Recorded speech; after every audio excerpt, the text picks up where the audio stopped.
How you guys doing today, Toon Family? I'm Webtoon King, and today we're doing Kagura Bachi Chapter 7. There's a lot of information that we learned this Chapter 2. I like the last two chapters kind of like going in directions that I didn't predict. Like, this chapter we meet a new character named Azumi.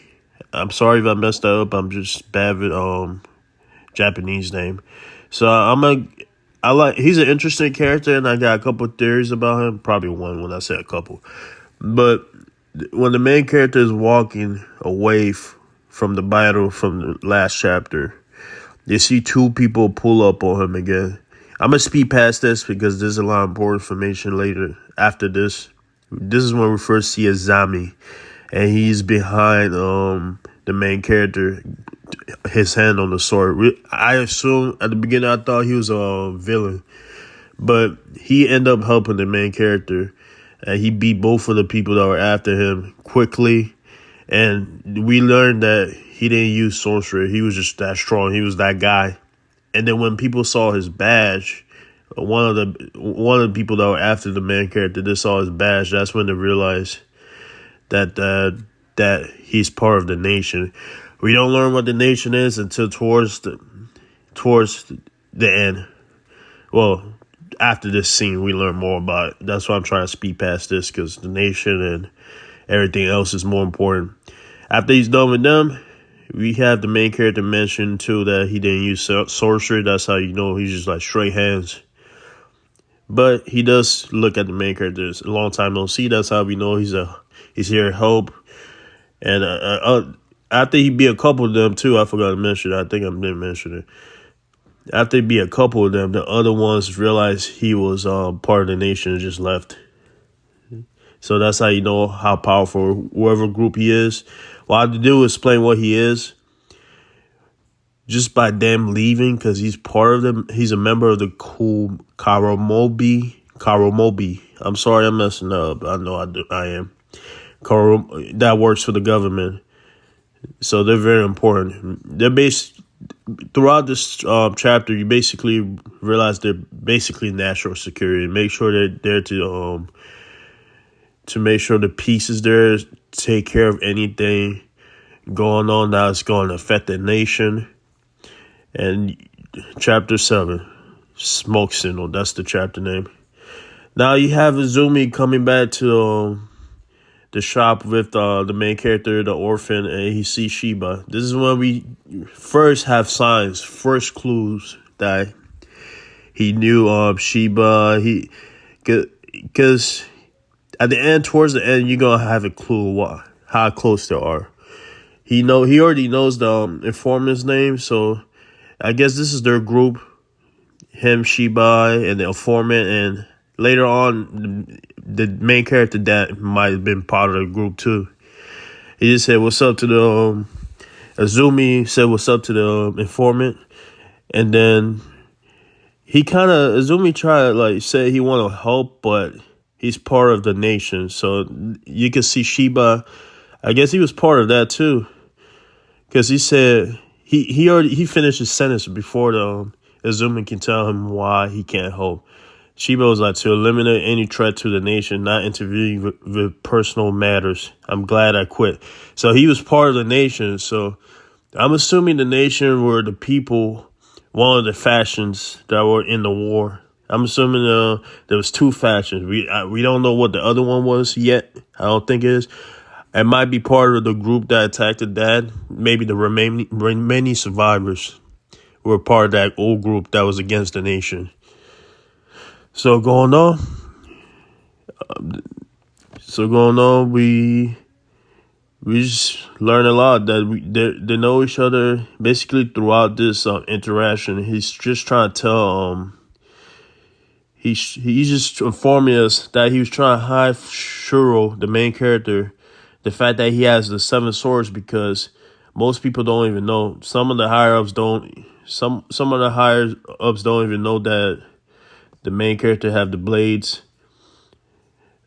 He's basically saying just a limited of people know about it. That there's even the 7th blade, because that's very important information that people don't know about. And he's just trying to say to the main character, man, you're making it harder for me. But basically, Sheba tells him, like, eventually people are going to find out. It's not going to be possible for them to keep going behind the back and gather information. And he's like, and he knows that Sheba is basically telling him, because I've been gathering information, that's why the higher ups want to summon me, right? And that's cool. And then basically, Izumi mentioned that 1 month from now, they'll be selling, oh man, I'm going to mess this up, the Rakushi. At first, for some reason, I thought it was the same thing. But towards the end, I learned, never mind, I'll let that go. I want to mention it when it's important. But basically, the Rakujo is a legendary of the sixth blade. It's up for auction. So basically what's happening, the weapons dealer is actually doing weapons dealership. Like he's selling the weapons at an auction where all the big shot of the underworld is going to be there. So there's going to be a lot of important people that we might meet that might be in our side and might be against us. So this is really turning different. Like it's quick. I thought it would take some time to like actually get into the weapons dealer. Honestly, from my opinion, I thought we'd meet somebody else with a sword before we go after a weapons dealer because how important he is. But he's just selling it, so we might just get it without even finding him yet. His sword, because I'm thinking if he's selling these 2 weapons, I think he has another one that's for him. I don't think he's just going to sell all of them. While he's a weapons dealer, I think he might have one for himself personally. But after we learn that information, we just see the weapons dealer meeting 2 of the people that attacked. I'm assuming you can see one clearly that attacked the dad. And I'm assuming the other one is the one that had like plates on his leg that you couldn't even see his whole body. You could just see his leg. The only one that's missing, I think, is the girl. I'm assuming it's a girl because the person had long hair. It might be a girl. It might be a boy, but I'm assuming it's a girl. So the weapons dealer is there to report to the 2 guys responsible for killing Shiro, dad, the main character's dad. But the weird thing about this, the top of the page is kind of weird. It's kind of like, if you guys read the chapter, you're going to see what I'm talking about. It's not like a straight line. Like, it's messed with it a little bit. So basically after this, we cut back to them in the shop. And Azumi is basically really explaining to him how the weapons dealer has been blacklisted for like a decade, but still contribute to the underworld and still can't get caught. So basically he's trying to tell Shiro like, yo, he's out of your league. You gotta let it go. But you see, you see the main character with a blank face, just looking at him. He's like, okay, got it. Basically got it. But Sheba is like telling him, bro, you're talking to a brick wall right now because he's not gonna listen to you, basically. But this is when we see a picture of the dad. Azumi he opened his phone. You see a picture of the dad, Sheba, and I think Azumi in there. So I never thought of this, but I'm gonna say this while I'm here now.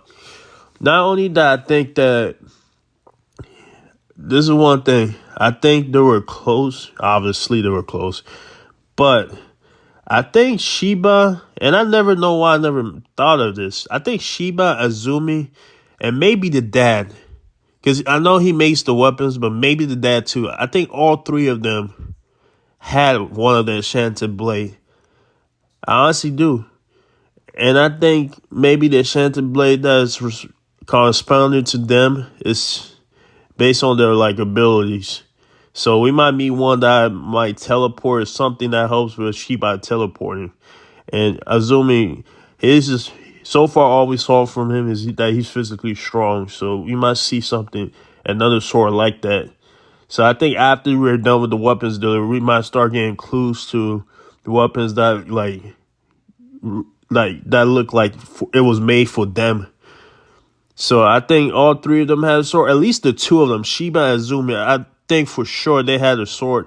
And I think they respected the main character dad so much that when he wanted to collect it, they just gave it back to him. Because he ended. Remember last chapter when one of the villains said it was like hell on earth. That's how bad the war is. So they respected him so much, they just gave him back the sword because he asked for it. Moving on from that, we just see Azumi close his phone back up. And basically, he's telling the main character that this group, the Rashukuro, no, not the Rashukuro, I apologize. The Hoshukuro hasn't done anything since they killed the main character dad. So it's been a while since they did anything this bold. So if they're just selling the weapons, they're about to do something that rock the nation. And he basically tell the main character that the auction is in 1 month. So he's telling him to get ready in 1 month to be able to handle the weapons dealer. But since they mentioned that it's going to affect the nation, I'm assuming at least Azumi's going to be there too to help out. And he might bring somebody else that's with the nation to help. Maybe 2 other people, because a lot of manga like to have a 3-man group. So he might bring two of his buddies to come help out with this. And I love this chapter. It's every time I think I know where the direction of this manga is going, it's changing my expectations. So I like that because I don't want it to be obvious. People already were talking shit about this manga because they're like, oh, this is a mean manga. But, man, I love it. That's all I can say. Subscribe. I hope you guys love this chapter. Like I've been telling you guys, I'm just waiting for one of my webtoons that I'm waiting for to come back so I can start doing videos on them. Jungle Juice, I think I'm gonna drop a review, not a review, like a power system video on Jungle Juice. I don't know if you guys know what Jungle Juice is, but go on Webtoon to read it. I'm gonna drop a power system and then I'm gonna do other videos on it because I'm not about to do a whole 81 chapter review. I might later down the line, but I'm just going to do a power system for now. All right, guys. Thank you for watching this video. Subscribe. Let me know down in the comments what I can work on. And then I'm going to get to it to make sure I get better at YouTube. And that's it. Thank you for watching. Toon Family out.